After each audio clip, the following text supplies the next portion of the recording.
भारत में या यूं कहें खासकर महाराष्ट्र में मुगल शासक औरंगजेब पर भाजपा नेताओं की आक्रामक बयानबाजी जारी है।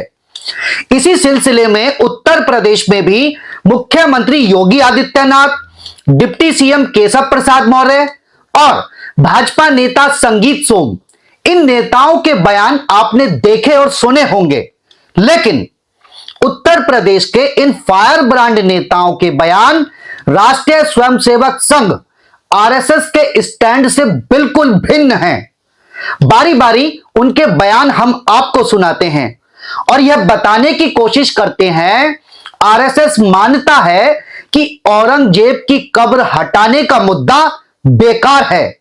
तो क्या औरंगजेब की कब्र हटाने को लेकर बीजेपी, शिंदे गुट की सेना, बीएचपी और बजरंग दल ने मिलकर इतना खाद पानी डाला कि माहौल बुरी तरह बिगड़ा, बेकाबू हो गया।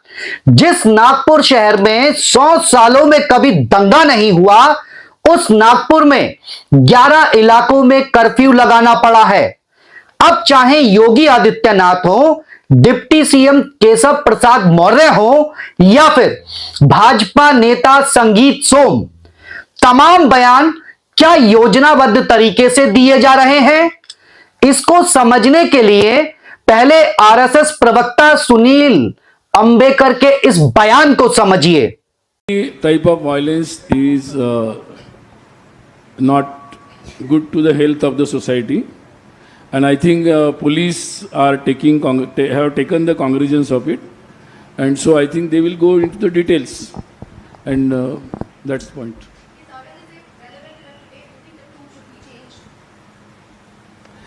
Is Aurangzeb relevant today? Do you think the tomb should be moved?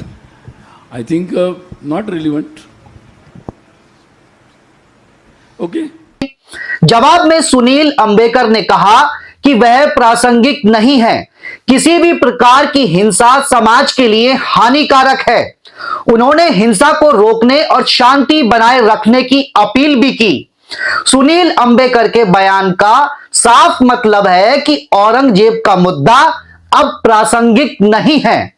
जब वो प्रासंगिक ही नहीं है तो उनकी कब्र हटाने का मुद्दा भी बेकार है, और जब मुद्दा ही बेकार है तो औरंगजेब के नाम पर हिंसा क्यों, बयानबाजी क्यों? इससे समाज को नुकसान के अलावा और क्या मिलेगा? अब जरा उत्तर प्रदेश के मुख्यमंत्री योगी आदित्यनाथ के बयान पर नजर डालिए।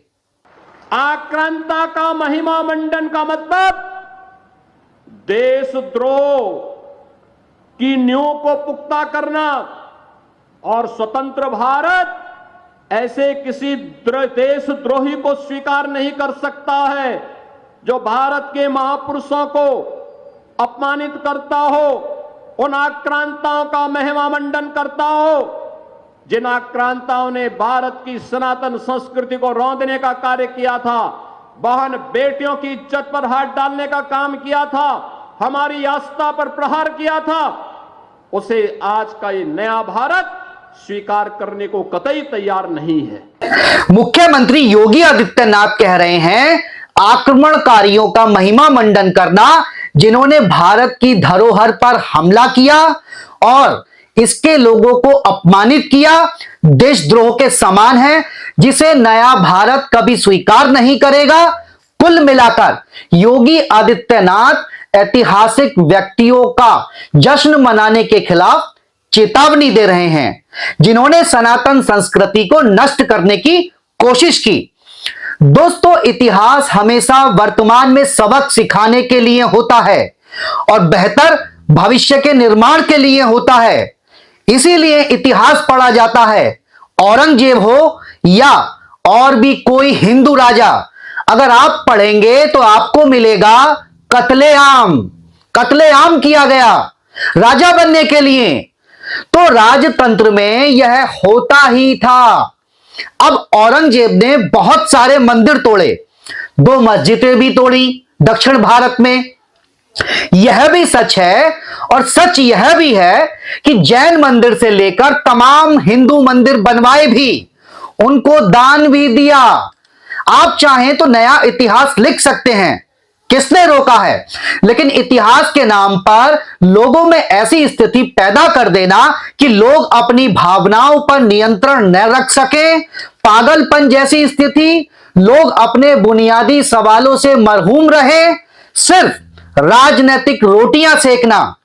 अब यूपी के डिप्टी सीएम केशव प्रसाद मौर्य का बयान सुनिए। कोई औरंगजेब का महिमा मंडन करे, कोई मुगल आक्रमणकारियों का महिमा मंडन करे, वह ना महाराष्ट्र बर्दाश्त करेगा, ना उत्तर प्रदेश बर्दाश्त करेगा, ना देश बर्दाश्त करेगा। और जो इस प्रकार की बातें करते हैं, मैं यह मानता हूं कि उसका उनको राजनीतिक दृष्टि से जो समर्थन करने वाले, जैसे समाजवादी पार्टी के विधायक अबू आजमी ने भी औरंगजेब को महान बताने का पाप किया था, और एक तरफ अखिलेश यादव जी कह रहे हैं हम छत्रपति शिवाजी महाराज का सम्मान करते हैं। अगर सम्मान करते हैं तो ये बतावें कि उनके विधायक अबू आजमी अभी तक समाजवादी पार्टी में क्यों हैं? दोस्तों, आरएसएस से अलग लाइन देते हुए केशव प्रसाद मौर्य कह रहे हैं कोई औरंगजेब का महिमा मंडन करे, मुगल आक्रमणकारियों का करे, वह न तो महाराष्ट्र बर्दाश्त करेगा, न उत्तर प्रदेश करेगा, न देश करेगा, यानी कि संघ की लाइन से अलग। अब भाजपा नेता संगीत सोम का बयान सुनिए। कि जब औरंगजेब ने हजारों हिंदुओं का नरसंहार किया,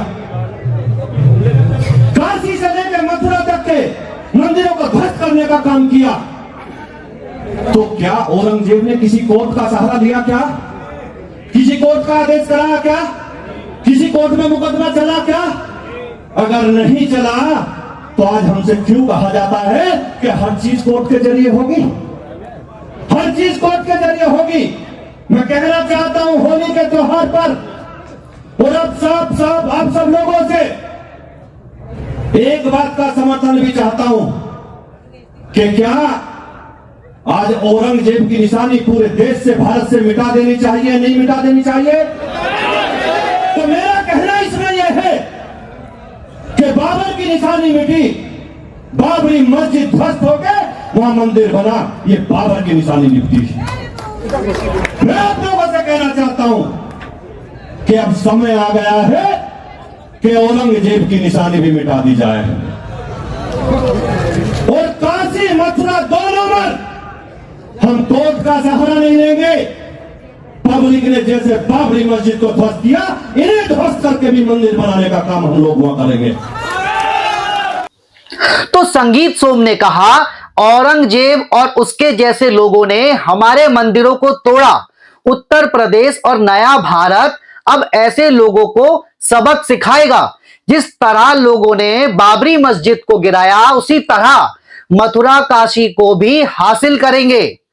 दोस्तों, आपको बता दें कि मथुरा ईदगाह कृष्ण जन्मभूमि मामला अदालत में चल रहा है। उत्तर प्रदेश के तीनों नेताओं के बयानों को सुनिए और फिर आरएसएस के प्रवक्ता सुनील अंबेकर के बयान को सुनिए। राष्ट्रीय स्वयंसेवक संघ आरएसएस कह रहा है कि औरंगजेब अब प्रासंगिक नहीं है, जबकि इसके उलट यूपी के तीनों नेता औरंगजेब से पहले और बाद वाले मुगल बादशाहों को आक्रमणकारी बताकर मुद्दे खड़े कर रहे हैं। नागपुर हिंसा से पहले विश्व हिंदू परिषद और बजरंग दल ने प्रदर्शन किया। उन्होंने कहा कि अगर औरंगजेब की कब्र नहीं हटाई गई तो उसका हाल बाबरी मस्जिद जैसा करेंगे। उनके बयानों को महाराष्ट्र के मुख्यमंत्री देवेंद्र फडणवीस ने दोनों संगठनों के बयान का समर्थन किया, जिसको सुन और देखकर कहा जा सकता है सारे बयान योजनाबद्ध तरीके से दिए जा रहे हैं। योगी आदित्यनाथ, केशव प्रसाद मौर्य और संगीत सोम आरएसएस से ऊपर तो नहीं है, लेकिन आरएसएस के बयान को देखा जाए तो तीनों नेताओं के बयानों में आरएसएस के बयान के प्रति सम्मान नहीं दिखता। नागपुर हिंसा में विश्व हिंदू परिषद और बजरंग दल वालों पर भी दंगा करने की एफआईआर दर्ज हुई है। इनके कार्यकर्ताओं की गिरफ्तारी होती उससे पहले इन लोगों ने थाने में सरेंडर कर दिया। पुलिस ने फौरन ही 3-3 हजार के निजी मुचलकों पर इन लोगों को थाने से ही छोड़ दिया। आपको मालूम होना चाहिए औरंगजेब की कब्र संस्कृति मंत्रालय के अधीन आने वाले एएसआई द्वारा संरक्षित है, जो ऐतिहासिक स्थलों और स्मारकों के संरक्षण का जिम्मेदार है। इसी तरह मथुरा की शाही ईदगाह मस्जिद, जो कि कृष्ण जन्मभूमि के पास है, और काशी की ज्ञान बापी मस्जिद, जो कि काशी विश्वनाथ मंदिर से लगी हुई है, यह दोनों भी भारतीय पुरातत्व सर्वेक्षण विभाग एएसआई द्वारा संरक्षित हैं और इन पर कानूनी विवाद चल रहे हैं। अब सोचिए, आरएसएस कहता है औरंगजेब प्रासंगिक नहीं है और भाजपा के तमाम नेता अपने बयानों से मुद्दा बनाने की कोशिश कर रहे हैं, जबकि आरएसएस का इशारा साफ है कि यह मुद्दा बेकार है। दोस्तों, इस वीडियो में इतना ही। अगर आपने अभी तक हिंद वायर को सब्सक्राइब नहीं किया है तो कर दीजिए, लाइक करिए, घंटी दबाइए ताकि हमारी खबर आप तक पहुंचती रहे। नमस्कार।